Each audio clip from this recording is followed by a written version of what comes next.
जय हिंद दोस्तों, स्वागत है शौर्य CAPF AC यूट्यूब चैनल में।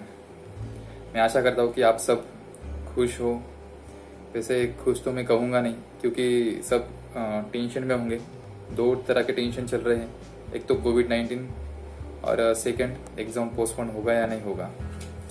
तो देखो, चिंता करने की बिल्कुल ज़रूरत नहीं है। हमारा काम है पढ़ाई करना। अब एग्ज़ाम पोस्टपोन होगा या नहीं होगा, क्या एक सच्चे एस्पिरेंट ने उसके बारे में सोचना चाहिए या नहीं चाहिए, इसके बारे में मैंने प्रीवियस वीडियो में ऑलरेडी बताया हुआ है। जिसने देखा नहीं है, प्लीज़ आप वो वीडियो ज़रूर देखिए। दोस्तों, in this video we are going to discuss about the paper 1, as we have been discussing about the paper 2 since since we started our YouTube channel, because paper 2 is so critical and मतलब वो लिखने का paper है, तो थोड़ा सा tough जाता है बच्चों को। और मोस्टली मैंने खुद एक्सपीरियंस भी लिया है, एस्पिरेंट्स को बहुत टफ जाता है, क्योंकि लिखना है, पेपर अटेम्प्ट करना वो थोड़ा मुश्किल हो जाता है।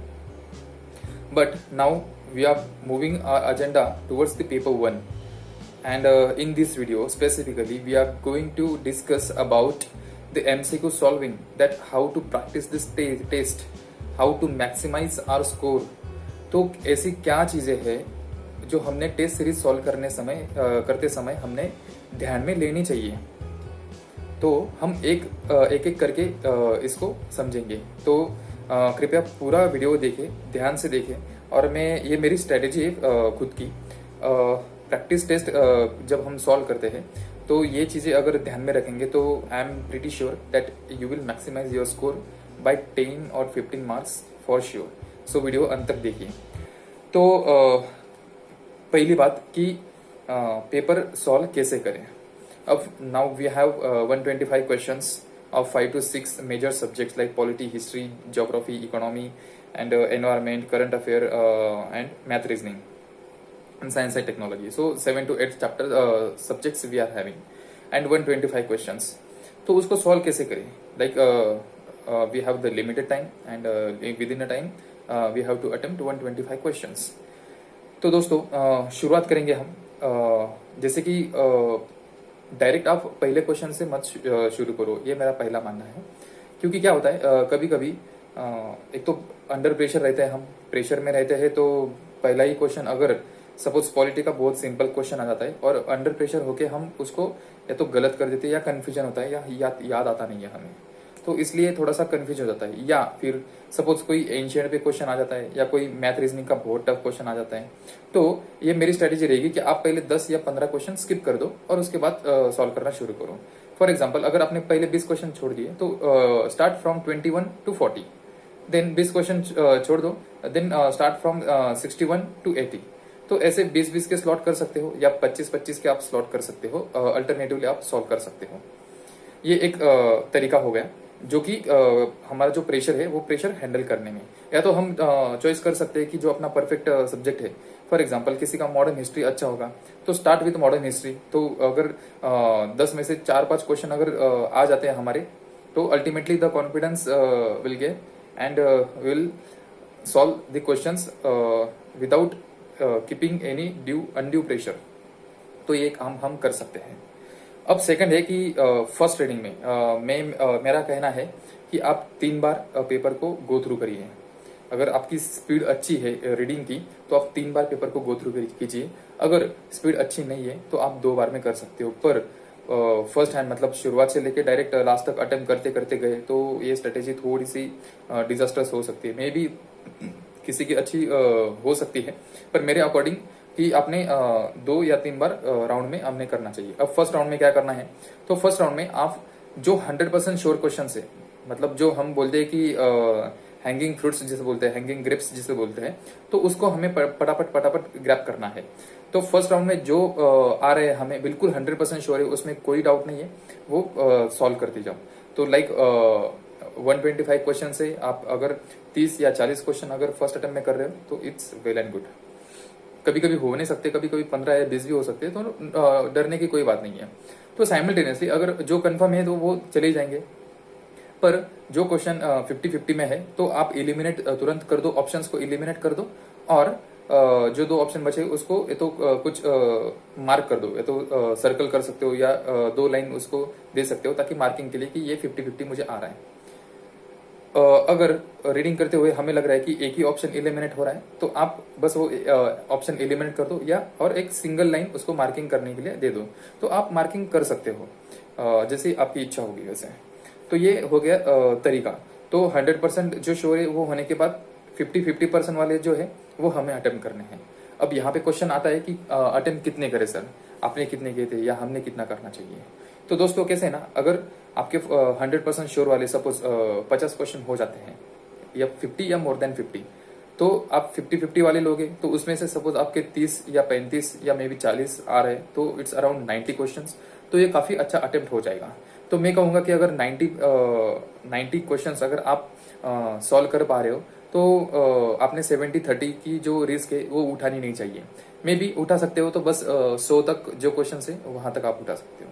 बट अगर आप बिलो 50 क्वेश्चंस आप करते हो, से 35 या 40 जो आपके 100% श्योर है, और 50-50 वाले वैसे ही अराउंड 45 या 50, तो अराउंड ये आपके 90 क्वेश्चंस हो रहे हैं। तो I would suggest you attempt the 70-30 questions also, मतलब जो प्रोपोर्शन है, मतलब आप एक ही जो ऑप्शन है वो इलिमिनेट कर पा रहे हो, तो अपना अटेम्प्ट ये होना चाहिए 110-115 तक।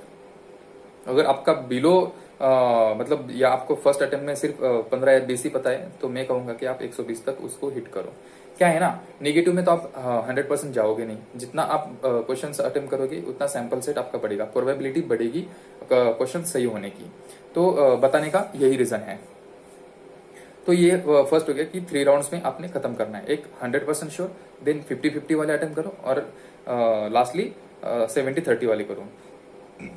जो ब्लाइंड, जो बिल्कुल पता नहीं है, उसको अटेम्प्ट मत करो दोस्तों, वो बिल्कुल छोड़ दो।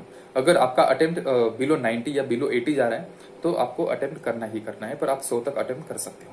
ये हो गया number of attempts and number of rounds कितना हमें सॉल्व करने हैं। मेन चीज कि सिली मिस्टेक्स बहुत होते हैं दोस्तों, मतलब मेरा पर्सनली एक्सपीरियंस है, मैं हर प्रैक्टिस टेस्ट में मुझे 3 से 4 में सिली मिस्टेक करता ही था। अब सिली मिस्टेक कैसे, कि क्वेश्चन में करेक्ट इनकरेक्ट बताया है, वो मैंने उसके ऊपर ध्यान ही नहीं दिया, या तो फिर कोई एक्सट्रीम वर्ड्स दिए हुए ओनली, वो ऐसे वर्ड्स वो मैंने उनके ऊपर ध्यान नहीं दिया, या रीडिंग करते समय मैंने अच्छे से उसको पढ़ा नहीं, तो ये सिली मिस्टेक्स होती है। या तो फिर वहाँ ऑप्शन में मैंने ए किया है और यहाँ मैं बी राउंड कर रहा हूँ, तो ऐसे सिली मिस्टेक्स दोस्तों होती है, वो हमें अवॉइड करनी है। तो जब भी हम क्वेश्चन पढ़ेंगे तो बिल्कुल शांति से हमें क्वेश्चन पढ़ना है। एक बार पढ़ो, उसके बाद दूसरी बार पढ़ो, और एंड मार्क और सर्कल की या तो अंडरलाइन करो जो कीवर्ड्स है। सेम 4 ऑप्शन है, 4 ऑप्शन को एक बार पढ़ो, फिर सेकंड टाइम पढ़ो और मार्क द कीवर्ड्स। वो कीवर्ड्स के ऊपर ध्यान करना है क्वेश्चन और ऑप्शंस के, बस वो कीवर्ड्स को आप अच्छे से समझोगे। सेकंड 2 बार इजी भी क्वेश्चन होगा, फिर भी आपको 2 बार वो पढ़ना ही पढ़ना है। तो ये हो गई कैसे हमें सिली मिस्टेक्स अवॉइड करनी है। नेक्स्ट चीज है कि मार्किंग कब करें, मतलब बच्चे का काफी एस्पिरेंट्स का ये कहना है कि सर साइमल्टेनियसली मार्क करे, या पूरा पेपर में पढ़ लूंगा, ऑप्शन टिक कर लूंगा, उसके बाद में मार्किंग करूंगा। दोस्तों मेरे दोस्त की एक केस स्टडी मैं आपको बताता हूँ, मतलब इतनी बढ़िया केस स्टडी है वो, कि वो बंदे ने पूरा पेपर अच्छे से सॉल्व किया, पेपर में मार्किंग करके रखे, एंड लास्ट 15 मिनट्स बचे थे, तो 15 मिनट्स में बंदे ने शुरू किया भरना, पर दोस्तों 15 मिनट उसको कम लगे भरते समय। वो लास्ट के 20 से 25 क्वेश्चन आंसर्स उसने भरे ही नहीं, वही डाउन हो गया। तो यही आप रेस से बाहर हो जाते हो। मेरी स्ट्रेटेजी ये थी कि सपोज एक पेज है, एक पेज में 4 या 5 क्वेश्चन होते हैं, मैं वो सॉल्व कर लेता था और तुरंत 1 2 3 4 5 भर दो, फिर नेक्स्ट पेज, फिर सेम वैसे ही करूँ। साइमल्टेनियसली करते हो तो वो आपका जो टेम्पर है वो थोड़ा सा लूज होता है, और मतलब अपनी एनर्जी ज्यादा लगती है वहां पे। तो आप ये कर सकते हो कि 5 क्वेश्चन मार्क कर लो, उसके बाद 5 क्वेश्चन अपने राउंड्स कर दो, तो एक चीज हो गई। और दोस्तों अब आती है बात इंप्रूवमेंट की, हम जो टेस्ट सीरीज सॉल्व करते हैं तो वो इंप्रूवमेंट की। तो यहाँ मैं आपको एक फॉर्मूला देने जा रहा हूँ, वो फॉर्मूला क्या है, क्रा, KRA स्ट्रेटेजी। अब ये KRA स्ट्रेटेजी क्या है, K stands for lack of knowledge, R stands for lack of revision, and A stands for lack of application। अब इसको देखते हैं। लैक ऑफ नॉलेज का मतलब क्या है दोस्तों? मतलब हम जो क्वेश्चंस हमने देखे कि जो हमें बिल्कुल पता ही नहीं है, तो ये हो गया लैक ऑफ नॉलेज, उसके बारे में हमें कुछ पता नहीं है। तो टेस्ट सीरीज सॉल्व करते समय, प्रैक्टिस करते समय जिन जो क्वेश्चंस ऐसे है, तो जब टेस्ट सीरीज आपकी सॉल्व हो जाती है, जब आपने अटेंड किया, आपने चेक किया कितने नंबर्स आए, कहाँ गलत हुए वो, तो जो गलत हुए हैं उनका एनालिसिस करने का मैं बता रहा हूँ। जो गलत हुए उसको 3 हिस्सों में बांट दो, एक lack of knowledge, lack of revision and lack of application. तो जो ऐसे ऐसे क्वेश्चंस जो लैक ऑफ नॉलेज के बारे में है, तो उनको एक साइड में करो, और जो फिर नॉलेज नहीं है इसलिए है तो हमारे गलत हुए या तो हमने अटेम्प्ट नहीं किए, तो उसको तुरंत उसके बारे में थॉरोली रीड करो। सपोज कोई टॉपिक होगा, जीनोम सीक्वेंसिंग के बारे में क्वेश्चन आया होगा, अब किसी को नॉलेज ही नहीं होगा, तो go visit, read that genome sequencing in Wikipedia या यूट्यूब पे वीडियो देखो। तो ये हो गई जो लैक ऑफ नॉलेज वाले जो क्वेश्चन है, या गलत हुए या हमें पता ही नहीं, या हमने अटेम्प्ट ही नहीं किए, तो उनको सॉल्व करने की। सेकेंड चीज है लैक ऑफ रिवीजन। ये मोस्टली होता है पॉलिटी, मॉडर्न हिस्ट्री के बारे में। तो लैक ऑफ रिवीजन दोस्तों इसलिए होता है, मतलब यही कंफ्यूजन जो 50-50 वाले जो होते हैं ना, मतलब 50-50 हमने ये करा पर यार आंसर तो ये आ गया, तो ये किस वजह से होता है? ये है तो होता है लैक ऑफ रिवीजन की वजह से। इसलिए मैंने जो how to read, how to start the NCERT और एनी रेफरेंस बुक जो वीडियो मैंने बनाई है, किसी ने देखी नहीं होगी तो वो आप वीडियो देखो पहले कि बुक कैसे पढ़ी जाती है, शुरुआत से लेके कैसे। तो जो 5वीं बार जब हम पढ़ते तो वो नोट्स होते, तो रिवीजन कैसे करनी है, तो वो उसके बारे में मैंने बताया है। तो यही लैक ऑफ रिवीजन, हम रिवीजन करते नहीं, हमने नोट्स बनाए छोड़ दिए, उसके बारे में कभी पढ़ा ही नहीं। तो ये लैक ऑफ रिवीजन के वजह से हमें कंफ्यूजन होता है, और कंफ्यूजन में हमें 50-50 में हम अटक जाते हैं, और हमारे क्वेश्चंस, हाथ के क्वेश्चंस गलत होते हैं।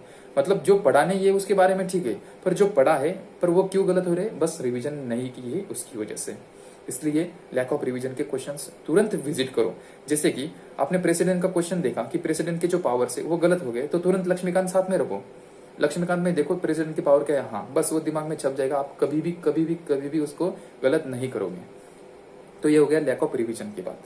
और थर्ड बात आती है lack of application. What is lack of application? So whatever the knowledge we have about that particular topic, that we are not able to apply that knowledge while solving the paper, while solving that particular MCQ.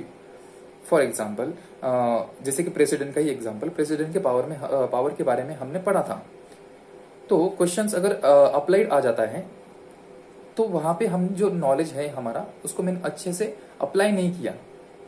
Like जो question tricky questions होते हैं ना, उसके बारे में particularly ये चीज दिखाई देती है हमें। वैसे ही फंडामेंटल राइट्स के बारे में देखेंगे। सो सपोज क्वेश्चंस आता है कि right to internet, right to free access internet, तो ये किसके बारे में है? अब जैसे कि हमें पता नहीं है, ये लक्ष्मीकांत में लिखा नहीं है कहीं राइट टू एक्सेस इंटरनेट, पर हमें पता है आर्टिकल्स 19 है, आर्टिकल 21 है। तो अगर हम आर्टिकल 19 और आर्टिकल 21 हमें अगर अच्छे से पता है, तो इसके अकॉर्डिंग हम अपना आंसर लिख सकते हैं। तो ये है, तो पढ़ते समय ही हमें वो इंटरनलाइज करना है चीज कि हाँ आर्टिकल 21 ये कहता है, आर्टिकल 19 ये कहता है, प्रेसिडेंट की पावर ये कहती है। तो ये जब इंटरनलाइज करेंगे हम, तब हम क्वेश्चंस में एप्लीकेशन कर पाएंगे। तो यही क्वेश्चंस की एप्लीकेशन की वजह से हमारे क्वेश्चंस गलत होते हैं।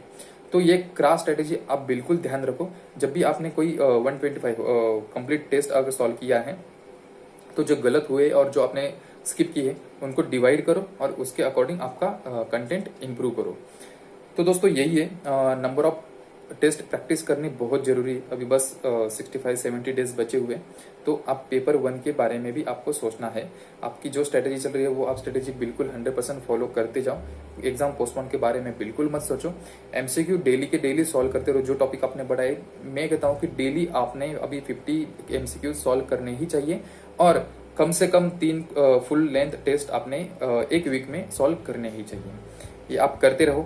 जो भी एमसीक्यू के बारे में अगर आपको कुछ डाउट आता है, तो आप अपना जो हमारा जो टेलीग्राम ग्रुप है शौर्य CAPF SE ज्वाइन नहीं किया तो ज्वाइन करो। आप वहां पे मुझे बता सकते हो। पेपर 2 की प्रैक्टिस चली रही है। पेपर 2 के आंसर भी मैं फ्रीली इवेल्युएट करके दे रहा हूँ, तो आप मुझे पर्सनली भेज सकते हो। मैं टेलीग्राम पे वो चेक करके डाल रहा हूँ। टेस्ट सीरीज जो अपनी डेडिकेटेड पेपर 2 टेस्ट सीरीज जो लॉन्च की है, तो उसका तीसरा टेस्ट 30 तारीख को मैंने लॉन्च किया है। जिनको एनरोल करना है वो प्लीज मुझे पर्सनली कांटेक्ट करके एनरोल कर सकते हो। जो मैंने टॉपर्स के फर्स्ट और टेस्ट सेकंड के टॉपर्स के आंसर मैंने टेलीग्राम ग्रुप में डाले हुए, आप देख सकते हो कि इवेल्युएशन, प्रॉपर इवेल्युएशन क्या होता है, कहाँ कहाँ अपनी गलतियां होती है और कहाँ कहाँ हम उसको इम्प्रूव कर सकते हैं ताकि हमारा पेपर 2 भी अच्छे से हो।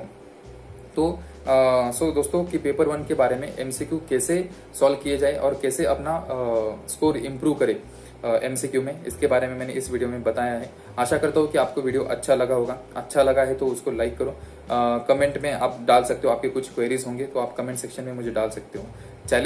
चैनल अभी सब्सक्राइब नहीं किया है तो प्लीज सब्सक्राइब कीजिए, Shaurya CAPF AC Telegram group join कीजिए।